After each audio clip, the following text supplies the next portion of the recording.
some leverage on Shook. All So right. it was just like that. And so we're like, all right, we didn't know any better. We're like, well, the FBI says this guy, is worth listening to. So So the we guy listen. we talking about that we're listening to is Stutterbox. Right.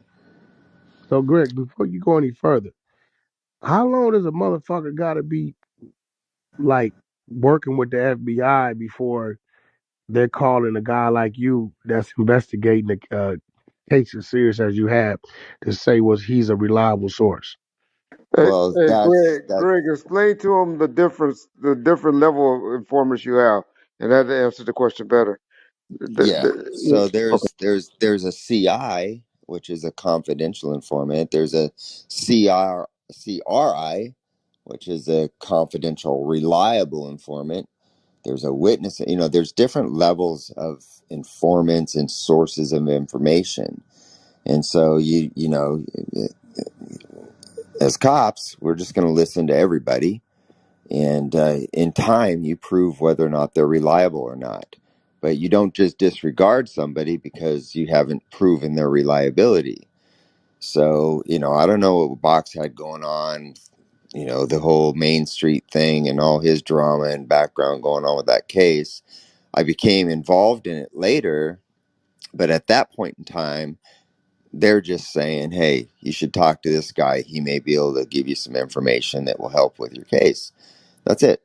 Hey, So Greg, we're so could you tell him what level they told you that he was? Was he reliable? Was he a CI? Had he worked in the past for him? Or what if you could tell just a different level well, that they represented to you that he was?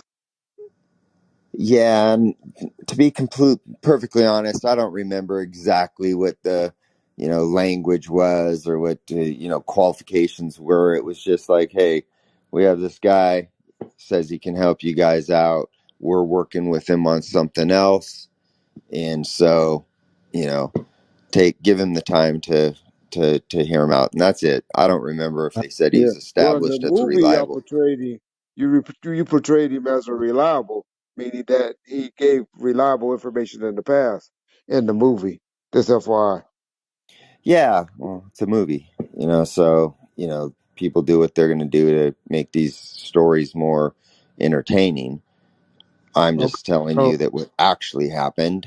It so was your when you got movie. with Box, hold on, Reggie. When you got with Box, Box tells you that this guy that if you look into him, might could give you or lead you to him doing some illegal business with Suge Knight. That was his whole thing. Yes, And that guy was me. you're right. So where did it go from there? So we said, all right, we'll give this information the benefit of the doubt. And we began to kind of look at you and figure, okay, well, the claim is that they're doing interstate transportation of narcotics. And so we do what we do in order to determine if there's any truth to that. And so we start investigating you. And as it runs its course. We don't find anything incriminating or anything to validate the claims that Box had made. And then, What steps did you take, Greg? Like did things happen to me? Was my home? Like y'all really fucking looked into me. yeah, we did. We looked into you. We wiretapped you and started to track your truck and do everything we could to verify whether or not the information that we were receiving was valid. And ultimately, it turned out not to be. We did a search warrant at your house and came up pretty much empty-handed, with the exception of some worn-out old gun that I think belonged to your wife's dad or some shit like that. And but that was it. It was just, ultimately a fucking waste of time. All right, so then um uh I then came down to I believe that's the federal headquarters on fucking Wilshire. I think in my representation at the time might have been Jeff Brody, right? Hmm. Uh, so I guess the story is when I came down to Wilshire, I came down there to inform and not pick up whatever little items I had, or I don't know what the fuck that was, but I know I had to come down to that Wilshire building, and I came down with my legal, which was Jeff Brody.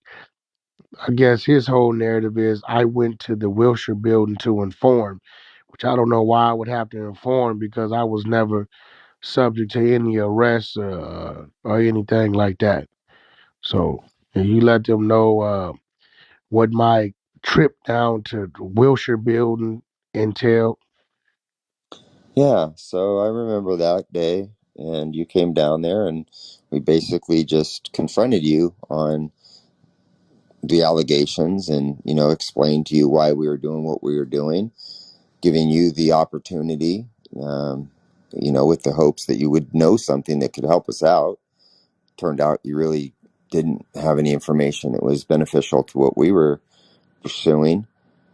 But that was it. We said, hey, here's why we're here. Here's how we got here. And this is all there, ultimately is to it, unless you have something you want to tell us, which was essentially nothing. All right, and then in your paperwork, I don't know how was I referred to. Was I referred to Wack, Cash Jones? They have this back name. I don't know who the fuck back is. I don't know. I know I've never had that moniker, but I don't know. Maybe it was some coded shit. Or how did you recall referring to me through all the paperwork when you guys were like listening in on my wiretaps? So like saying, okay, this is Wack, this is Cash Jones on the wiretap. What was I referred to in your because I've never looked over that paperwork, never had a need to. What was I referred to? Well, you would have been identified as referred to most likely as like a target. And like your phone would have been target number, or your license plate would have been target whatever. It would have been, clearly understandable to anybody reading it that this has something to do with this car, this phone, this person. We wouldn't have referred to you as an informant because you never were. We would have referred to you as a target or a source of, um, not a source of information, because you weren't even that. So, I'm a little vague on it right now because it's been a while, but you would have been we would have referred to you by your name, Cash Jones. We don't usually use monikers under those circumstances, like Wack or Wack100. It would just been, a But target. Wack 100, I don't think Wack 100 existed yet. It may Wack, not have. no, he wasn't. He wasn't created. I don't know.